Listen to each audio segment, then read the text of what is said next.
Gai honetako laugarren puntua Nazio Batuen erakundea da.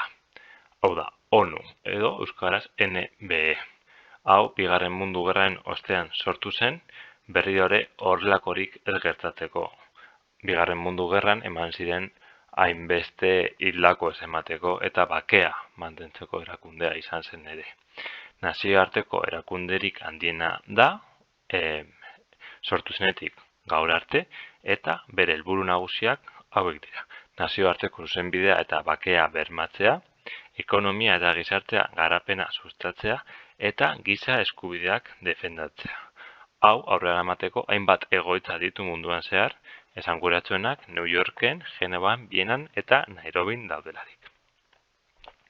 Nazio Batuen erakunde hau 193 kide edo estatu dauzka gaur ere. 6 hizkuntza ofizial barnerazten ditu, hain artean espainera, ingelesa eta frantsesa, eta hainbat organo nagusi ditu.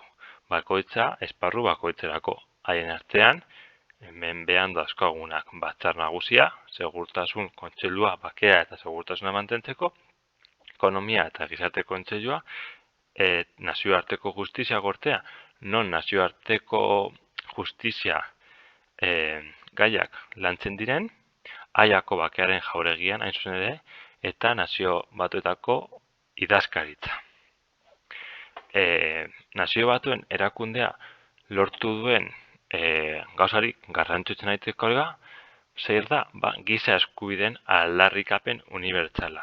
Gizakia izateagatik dauzkan eskubideen aldarrikapena. Hau 1998an eman zen, eta herrialde guztiak hau bermatzeko derrigortuta edo derrigorra daukate. Hala eta guztiz ere, askok eta askok urratzen dituzte eskubide hauek,